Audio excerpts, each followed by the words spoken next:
ஒரு பிரச்சனைன்னு வருதுன்னா அதுக்கு பேர் பிரச்சனை கிடையாது. It's a task. இறைவன் உங்க புத்திசாலித்தனம் எவ்வளவு இருக்குன்றதுக்காக ஒரு டாஸ்க் கொடுக்குறாரு. இந்த டாஸ்கினுடைய தன்மை நீங்க இருக்கக்கூடிய பொசிஷனுக்கு தகுந்தாற் போல மாறும். பெரிய டாஸ்கா இருக்கலாம், சின்ன டாஸ்கா இருக்கலாம், மிகப்பெரிய டாஸ்கா இருக்கலாம். யாருக்கு பிரச்சனையா தெரியும்னா எவனுக்கு புத்திசாலித்தனம் இல்லையோ அந்த டாஸ்கை எப்படி சால்வ் பண்றதுன்னு தெரியாது. ஒரு புதிர் அப்படி வச்சுக்கோங்க. அந்த புதிருக்கு பதில் கண்டுபிடிக்க தெரியல. புதிருக்கு பதில் கண்டுபிடிக்க தெரியலனா அந்த பிரச்சனை வந்துகிட்டே இருக்கும். which means அந்த டாஸ்க் மறுபடியும் ரிப்பீட் ஆகும். ஏன் அது ரிப்பீட் ஆகுதுன்னா அறிவுகட்ட முட்டா பையில அதுக்கு நீ பதில் கண்டுபிடிக்கலனா அந்த பதில் மூலியமாக ஒரு புரிதல் வரும். அந்த புரிதல் உனக்கு ஒரு ரியலைசேஷன் கொடுக்கும். அந்த ரியலைசேஷன், அந்த உணருதல் தான் பொக்கிஷம். நீ அதை கத்துக்கிறதுக்கு தான் பிறந்திருக்கு. அதை கத்துக்கிறதுக்கு தான் இந்த பாடி எடுத்து. நீ அதை விட்டுட்டு எனக்கு பிரச்சனை வந்துட்டு இருக்குன்னு மட்டும் நீ நினைச்சனா பணம் கொடுத்தால் மட்டும் பிரச்சனை சால்வ் ஆகிடாது. ஒரு பிரச்சனையோட ரூட் காஸ் தெரிஞ்சுக்கிட்டு அந்த ரூட் காஸ்க்கு உண்டான காரணத்தை நீங்க கிளியர் பண்ணிட்டீங்கன்னா அந்த பிரச்சனை திருப்பி வராது, வேற பிரச்சனை வரும். ஏன்னா வாழ்க்கை பிறந்ததுல இருந்து இறப்பு வரைக்கும்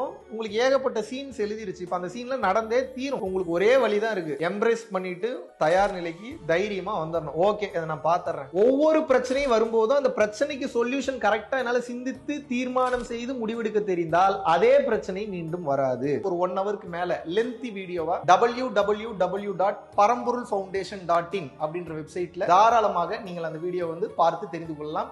நன்றி, வணக்கம்.